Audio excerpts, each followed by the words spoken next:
¿Sabías que lo que pasa en los primeros 5 años de un niño es elemental para definir el resto de su vida?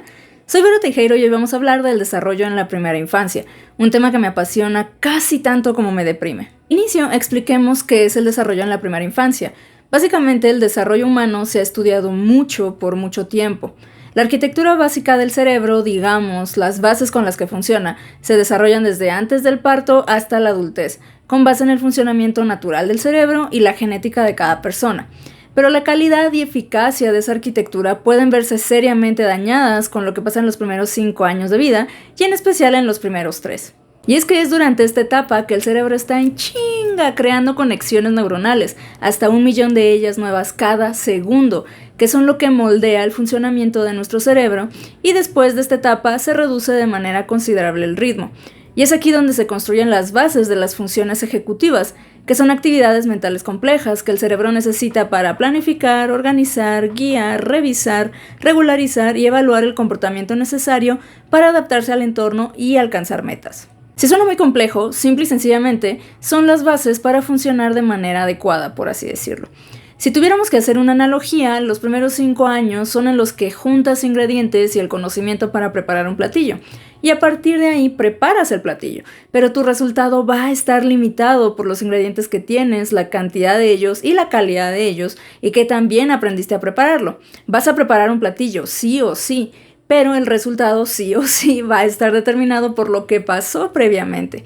Algunos podrán preparar un banquete complejo con ingredientes gourmet para 1000 personas y otros unas pocas quesadillas. Y ahora te estarás preguntando, ¿qué exactamente es eso que puede dañar la calidad de la arquitectura cerebral?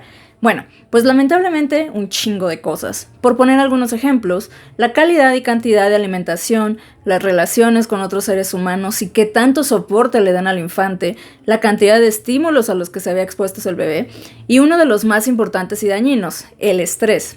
Y es que el que los infantes estén expuestos a situaciones estresantes como violencia en casa, ya sea hacia ellos o hacia otros, o en el entorno por falta de alimentación, por carencias, abuso de sustancias en casa, abandono o negligencia en los cuidados y hasta trauma generacional, sí, los efectos en el cerebro por los traumas pueden heredarse.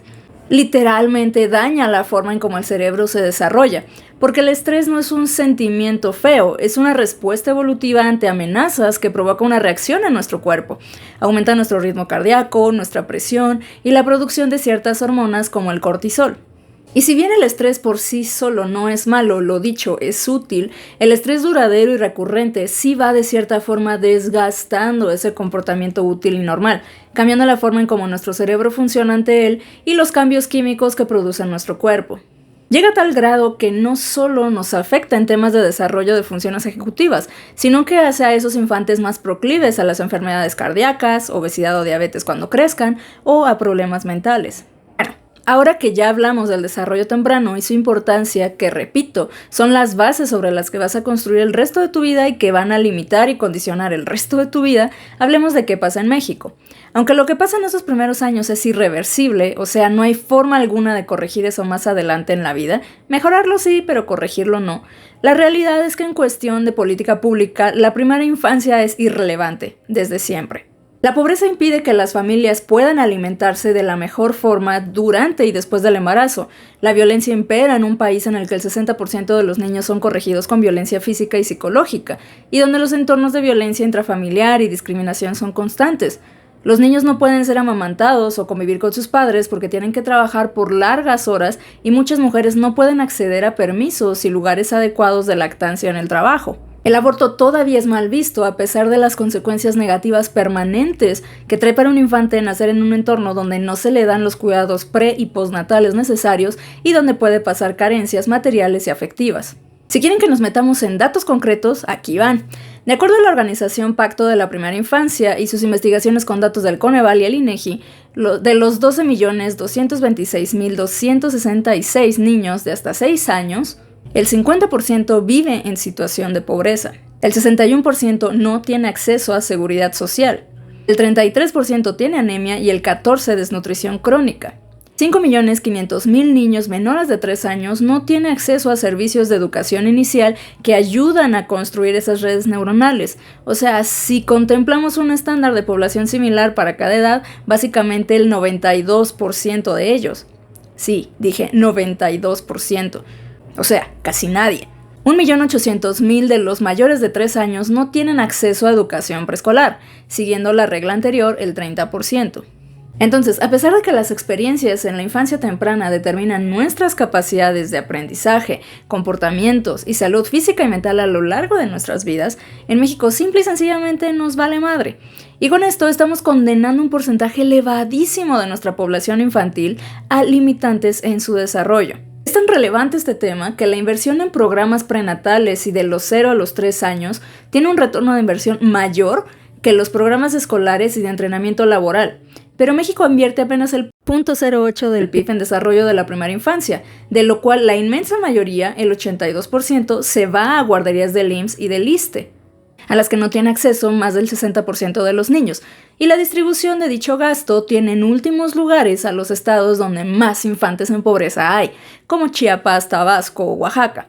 Si quieren una comparación para poner en perspectiva, Noruega y Suecia invierten 2% de su PIB solo al desarrollo de la primera infancia. Sé que ha sido un video técnico, pero espero que esté quedando claro el enorme problema que tenemos. Hagamos un resumen. Aunque los estudios nos demuestran que la inversión en la primera infancia se traduce en cosas como mejor salud física y mental, mayor coeficiente intelectual, mejor rendimiento en pruebas de matemática y escritura, mayor escolaridad y probabilidad de asistir a la universidad, menor participación en actividades delictivas, salarios entre 25 y 50% más altos y menor probabilidad de pobreza en la adultez, en México no nos interesa, y el poco gasto del gobierno en ese tema va mucho más orientado a personas que menos rezago tienen. Y esto es lo que construye las bases del desarrollo posterior. Entonces, básicamente estamos ayudando a incrementar de manera bestial la desigualdad entre un morrito pobre en Oaxaca, uno clase mediana en Ciudad de México y uno rico en San Pedro Garza.